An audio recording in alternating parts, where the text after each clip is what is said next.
In the blistering summer of 64 AD, the heart of Rome was engulfed in flames.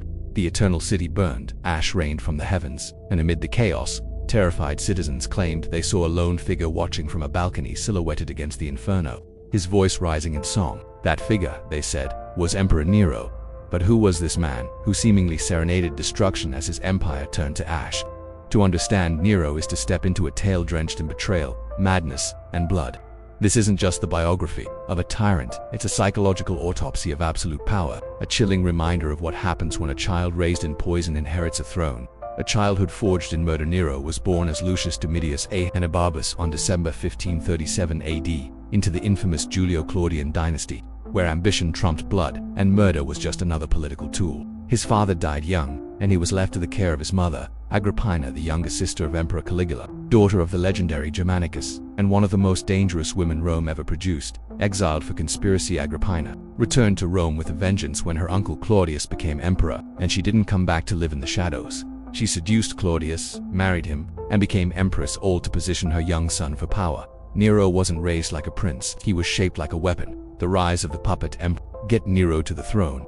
Agrippina had to eliminate the competition, starting with Britannicus, Claudius's biological son. She manipulated Claudius into adopting Nero as heir, and when Claudius began to waver, he mysteriously dropped dead after eating poisoned mushrooms. The suspect, Agrippina, and the poisoner she kept close, named Locusta. At just 16 years old, Nero became the youngest emperor in Roman history. But he wasn't alone.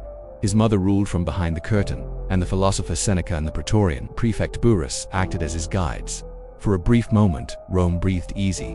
Nero gave noble speeches, promised peace, and respected the Senate. It seemed the shadow of Caligula had passed. But beneath that polished surface, the cracks had already begun to form. Murder at the dinner table. Nero soon tired of being his mother's puppet. He saw her not as protector, but as a threat, the very architect of his throne now becoming its greatest risk. The first to fall was Britannicus. At a palace dinner in 55 AD. The 14-year-old heir was served wine pre-tasted for poison, as tradition demanded. When he complained it was too warm, cold water was added.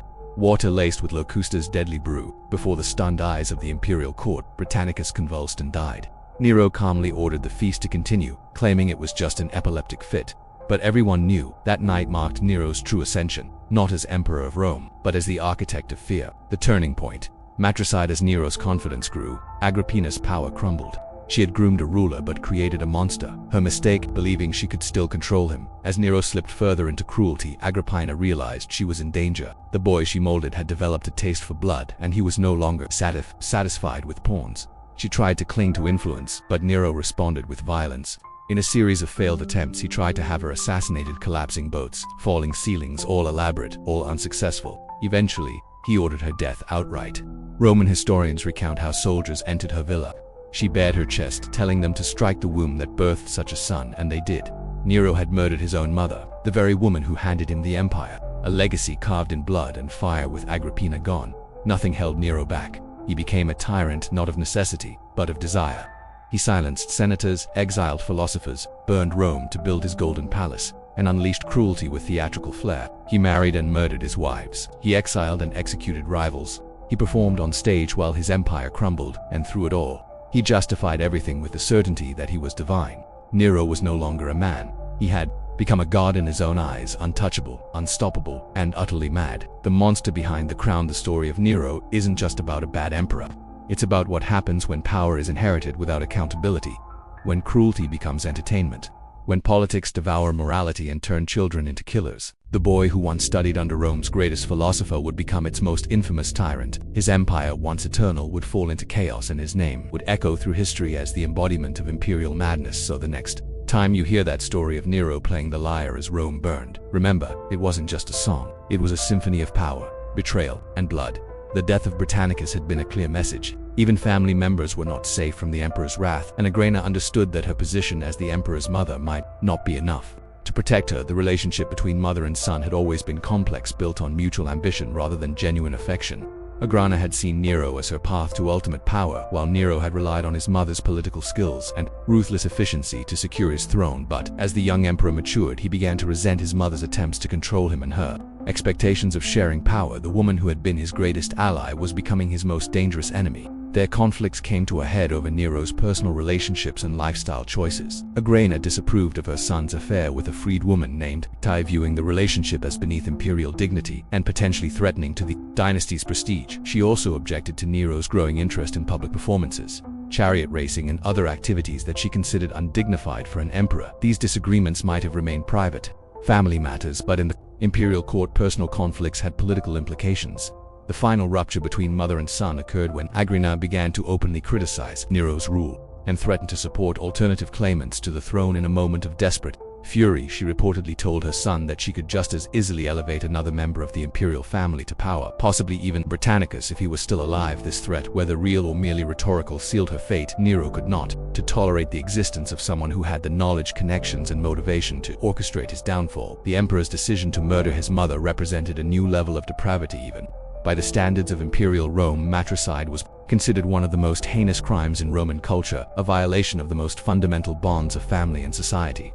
The fact that Nero was contemplating such an act demonstrated how completely he had abandoned any pretense of moral constraint. The student of Seneca's philosophy had become a monster who would stop at nothing to preserve his power, but killing Agrena would not be as simple as poisoning. Britannicus, the emperor's mother, was a formidable opponent who had survived decades of court intrigue and multiple assassination attempts. She was constantly surrounded by loyal guards, careful about what she ate and drank, and deeply suspicious of anyone who might wish her harm. A direct approach would be difficult and risky, requiring careful planning and elaborate deception. Nero's solution was characteristically theatrical and overcomplicated. Rather than employing a simple poison or hiring an assassin, he devised an elaborate scheme involving a collapsible boat designed to sink and drown his mother during a pleasure cruise. The plan was both ingenious and absurd, reflecting Nero's love of dramatic spectacle and his belief that he could stage manage reality like one of his theatrical performances. The emperor invited his mother to join him for a festival celebration at Baiae, a fashionable resort town on the Bay of Naples. The reconciliation between mother and son appeared genuine, with Nero displaying unusual warmth and affection toward Agrena. They dined together, reminisced about the past, and seemed to have resolved their differences, but beneath the surface, deadly preparations were being made. The specially constructed boat was a masterpiece of engineering and treachery, designed to collapse at a predetermined the moment. It would create the appearance of a tragic accident while eliminating the emperor's most dangerous opponent. The plan required precise timing, skilled accomplices, and a considerable amount of luck, but Nero was confident that his theatrical instincts and careful preparation would ensure success where more conventional methods might fail. The assassination attempt on Agrena in 59 AD would become one of the most notorious examples of Nero's twisted creativity and incompetence. The emperor's plan to murder his mother using a collapsible boat was ambitious in scope, but fatally flawed in execution, demonstrating both his theatrical instincts and his fundamental inability to understand the difference between stage drama and real-world consequences.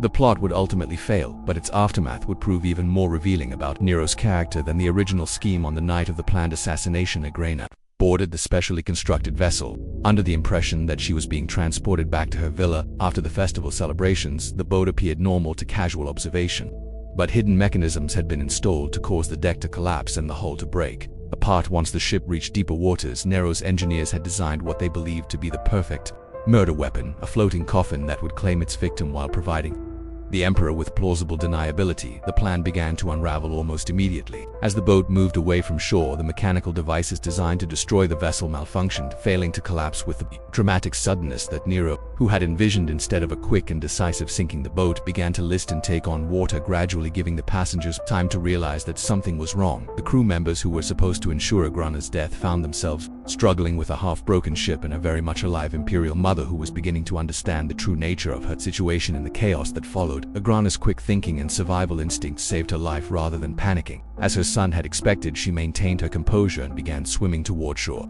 The woman who had survived decades of imperial court intrigue proved equally capable of surviving a maritime assassination attempt. Her companion Acerronia was less fortunate. She was killed by the conspirators who believed her to be Agrena. In the darkness and confusion of the sinking vessel, the news of his mother's survival reached Nero like a thunderbolt. The emperor, who had believed himself to be orchestrating the perfect crime, suddenly found himself facing the prospect of an enraged and very much alive Agrena, who now knew beyond any doubt that her son had tried to kill her. The failed assassination had not eliminated his problem, it had made it infinitely worse by transforming his mother from a political opponent into a deadly enemy with nothing left to lose. Nero's reaction to the news revealed the depth of his panic and the primitive nature of his problem-solving instincts.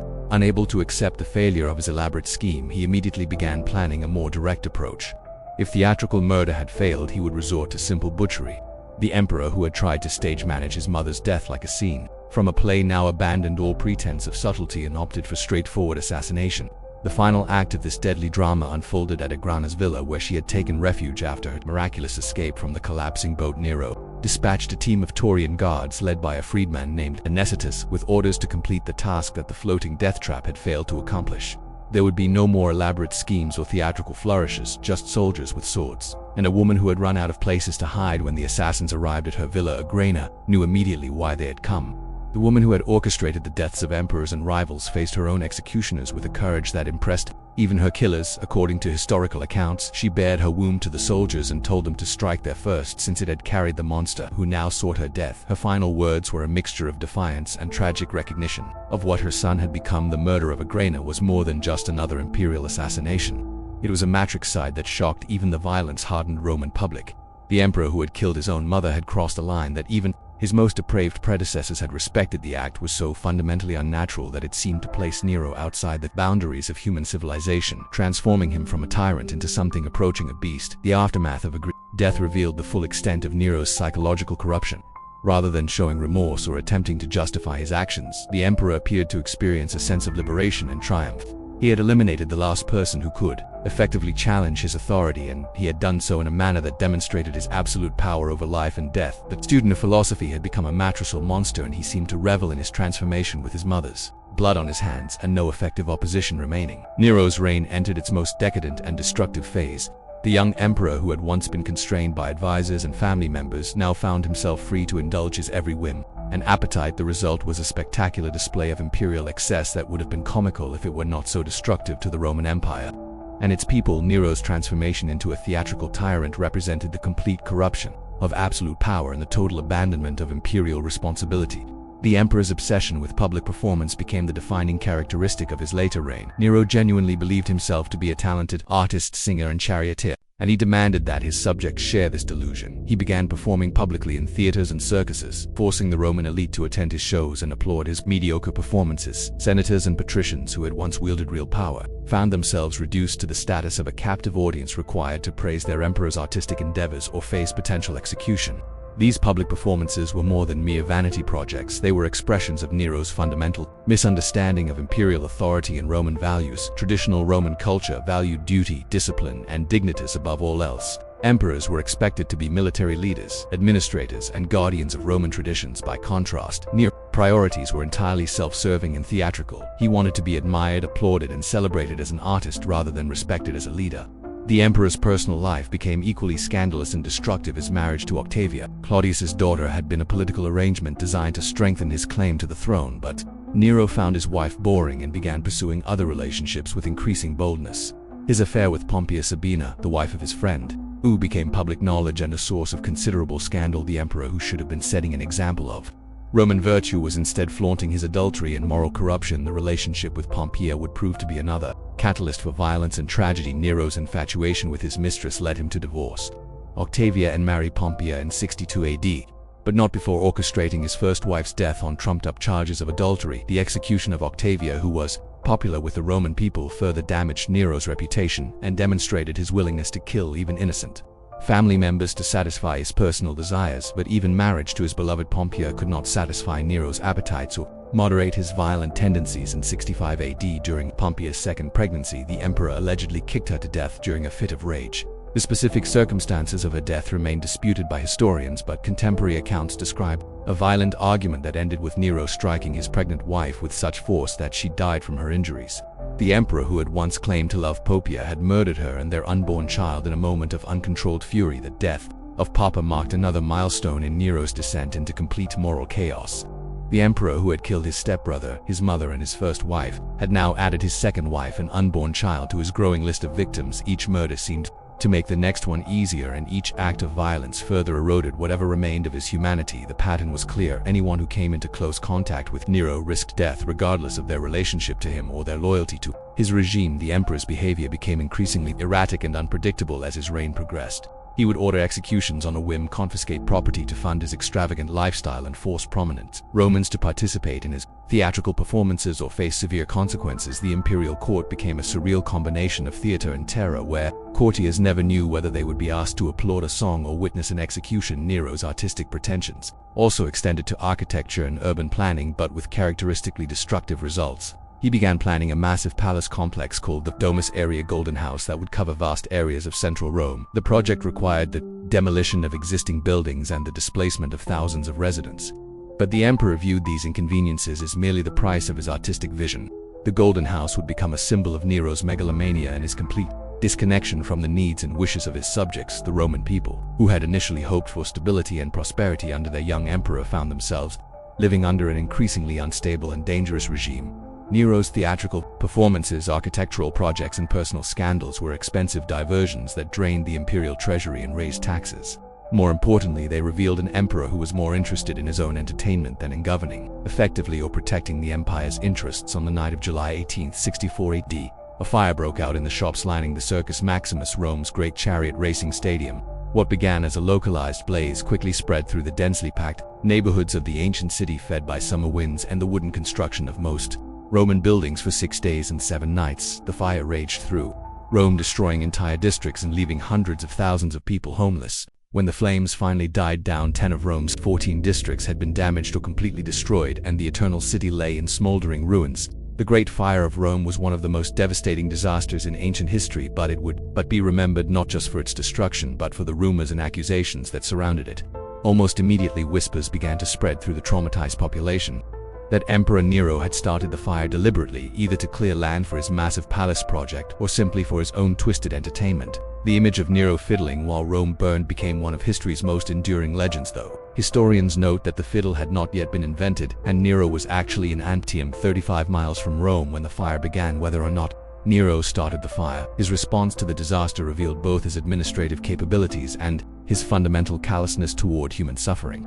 On the positive side, the emperor did organize relief efforts, opening public buildings and his own gardens to house the homeless and importing grain from neighboring regions to prevent famine. He also implemented new building codes requiring wider streets and fire-resistant construction materials to prevent future disasters. These measures demonstrated that Nero was capable of effective leadership when certain circumstances demanded it. However, the emperor's behavior during and after the fire also provided ammunition for his critics and enemies. Stories circulated that he had climbed to a high tower to watch the flames and had sung his own composition about the fall of Troy while the city burned around him. Whether these accounts were true or merely propaganda, they reflected the Roman people's growing belief that their emperor was fundamentally indifferent to their welfare and capable of treating their suffering as entertainment. The fire's aftermath presented Nero with both an opportunity and a problem. The vast cleared areas in the heart of Rome provided perfect space for his planned Golden House, and the emperor wasted no time in beginning construction of his massive palace complex. The new building would cover over 100 acres and feature elaborate gardens, artificial lakes, and architectural innovations that pushed the boundaries of Roman engineering. But the project also required enormous resources at a time when the city desperately needed funds for reconstruction and relief. Efforts to finance his architectural ambitions and the broader rebuilding effort, Nero resorted to increasingly desperate measures. He raised taxes, confiscated property from wealthy Romans, and debased the currency by reducing the silver content of coins. These economic policies further damaged his relationship with the Roman elite and created widespread hardship among the general population. The emperor, who should have been focused on healing his city's wounds, was instead using the disaster as an excuse to pursue his own grandiose projects. The search for scapegoats in the wake of the Great Fire led to one of the most notorious episodes of Nero's reign, the first large-scale persecution of Christians in Roman history. The Christian community in Rome was small but visible, and their refusal to participate in traditional Roman religious practices made them natural targets for suspicion and blame. Nero, whether from genuine belief in their guilt or simply from political opportunism, decided to make the Christians pay for the fire with their lives. The persecution that followed was characterized by a creativity and cruelty that revealed the depths of Nero's sadistic imagination. Christians were not simply executed, they were turned into public entertainment. Some were sewn into animal skins and torn apart by wild dogs in the arena. Others were crucified along the roads leading into Rome. Most infamously, some were covered with pitch and burned alive as human torches to illuminate Nero's gardens during evening parties. The emperor, who had allegedly sung while Rome burned, now used burning Christians as decorative lighting for his social gatherings. The spectacle of Christians being burned alive in Nero's gardens became one of the defining images of his reign and helped cement his reputation as a monster. Even Romans who had no sympathy for Christian beliefs were horrified by the gratuitous cruelty of these executions. The persecution revealed not just Nero's capacity for violence but his complete disconnection from normal human empathy, and his willingness to transform suffering into entertainment. By 65 AD, Nero's reign had become so oppressive and erratic that even his most loyal supporters began to question whether the empire could survive under his continued leadership. The emperor's theatrical obsessions, fiscal irresponsibility, and casual brutality had created a climate of fear and uncertainty that extended from the imperial court to the furthest provinces. It was in this atmosphere of growing desperation that a group of senators, knights, and military officers began to plot the most serious assassination attempt of Nero's reign, the conspiracy of Piso. The conspiracy was named after Gaius Calpurnius. Piso, a wealthy and respected senator who'd been chosen to replace Nero as emperor. Piso was everything that Nero was not: dignified, cultured, and committed to traditional Roman values. He had served with distinction in various governmental positions and was widely regarded as a man of integrity and competence. The conspirators believed that his elevation to the throne would restore stability to the empire and end the nightmare of Nero's rule. The plot involved a remarkable cross-section of Roman society, indicating just how widespread opposition to Nero had become. Among the conspirators were senators like Flavius Scavenus and Ephraenius Quintanus, knights like Claudius Senecio, and military officers including the tribune Subrius Flavus. Even more significantly, the conspiracy included members of Nero's own Praetorian Guard, the elite troops whose primary duty was to protect the emperor's life. The participation of these guards indicated that even those closest to Nero had lost faith in his leadership. The plan itself was relatively straightforward. The conspirators would assassinate Nero during the games at the Circus Maximus, where the emperor would be surrounded by crowds and relatively vulnerable to attack. Flavius Scavenus would approach Nero under the pretense of presenting a petition, then stab him with a concealed dagger. Other conspirators, positioned throughout the circus, would ensure that the deed was completed and that Piso could be proclaimed emperor before news of Nero's death could spread to his supporters. The conspiracy might have succeeded if not for the participation of a freed woman named Epicharis, who attempted to recruit additional supporters from among the fleet commanders at Misenum. Her approach to Volusius Proclus, a naval officer, proved to be a fatal mistake. Proclus, either from loyalty to Nero or from fear of the consequences of treason, reported the conspiracy to the emperor. The revelation of the plot set in motion a brutal investigation that would ultimately claim dozens of lives and further demonstrate Nero's capacity for paranoid violence. Nero's response to the discovery of the conspiracy was swift and merciless. The emperor, who had survived primarily through luck and the incompetence of his enemies, now faced the reality that significant portions of the Roman elite wanted him dead. His reaction was to unleash a reign of terror that made his previous cruelties seem restrained by comparison. Arrests began immediately, and the emperor's investigators used torture and intimidation to extract confessions and identify additional conspirators. The trials and executions that followed revealed both the extent of opposition to Nero's rule and the emperor's fundamental paranoia about threats to his power. Many of those executed were probably innocent of any involvement in the conspiracy, but they had made the mistake of criticizing the emperor or expressing sympathy for his opponents. The investigation became a tool for settling personal scores and eliminating potential rivals, expanding far beyond the original plot to encompass anyone who might pose a threat to Nero's continued reign. Among the most tragic victims of the emperor's paranoia was his former tutor, the philosopher Seneca. Despite his role in moderating Nero's early reign and his attempts to instill moral principles in his student, Seneca was implicated in the conspiracy and ordered to commit suicide. The old philosopher, who had spent his life studying virtue and wisdom, was forced to open his veins in a hot bath while dictating his final thoughts to his secretary. His death symbolized the complete triumph of tyranny over reason and the failure of education to prevent moral corruption. The poet Lucan, Seneca's nephew and one of Rome's most talented writers, was also executed for his alleged involvement in the plot. Before his death, he recited lines from his own epic poem about the Roman civil wars, creating a final moment of artistic defiance against tyranny. The emperor, who fancied himself an artist, was systematically destroying the real artists and intellectuals of his time, leaving Rome culturally impoverished and morally bankrupt. The Pisonian conspiracy marked a turning point in Nero's reign, transforming him from a theatrical tyrant into a paranoid dictator who saw enemies everywhere. The emperor, who had once sought popularity and applause, now ruled through fear and intimidation, trusting no one and viewing every citizen as a potential assassin. The conspiracy's failure ensured that Nero would remain in power, but it also guaranteed that his remaining years would be characterized by increasing isolation, paranoia, and violence. The years following the Pisonian conspiracy saw Nero's complete transformation from emperor to monster, as paranoia and megalomania consumed whatever remained of his sanity. The man who had once shown flashes of administrative competence and genuine concern for his subjects now ruled Rome like a mad tyrant from the darkest myths of antiquity. His behavior became so erratic and destructive that even his most sycophantic courtiers began to fear for their lives, and the Roman people started to whisper that perhaps the gods themselves had abandoned their city to this monster's whims. The emperor's artistic pretensions reached new heights of absurdity and expense. During this period, Nero began planning a tour of Greece where he would compete in various artistic and athletic competitions, convinced that he would demonstrate his superior talents to the world. The very idea of a Roman emperor participating in Greek games was scandalous to traditional Romans, but Nero's desire for artistic recognition had overcome any concern for imperial dignity or Roman customs. He spent enormous sums preparing for this tour, commissioning costumes, training coaches, and elaborate theatrical productions. The Greek tour, when it finally occurred in 67 AD, became a grotesque parody of artistic competition. Nero entered numerous contests for singing, acting, and chariot racing, and not surprisingly, he won every single event he entered. The judges, terrified of offending the emperor, who held the power of life and death over them, awarded him victory regardless of his actual performance. Nero returned to Rome with over 1,800 crowns and prizes, genuinely believing that he had demonstrated his artistic superiority to the world. While the emperor was indulging his artistic fantasies in Greece, the Roman Empire was facing serious challenges that required competent leadership. Provincial governors were struggling with barbarian incursions, tax collection was becoming increasingly difficult, and the imperial treasury was nearly empty due to Nero's extravagant spending, but the emperor showed little interest in these mundane administrative matters, preferring to focus on his artistic pursuits and theatrical projects. The final crisis of Nero's reign began in 68 AD, with a rebellion led by Gaius Julius Vindex, the governor of Gallia Lugdunus. Vindex's revolt was not initially a serious military threat, but it represented something far more dangerous too. Nero's continued rule, a public rejection of his authority by a senior imperial official.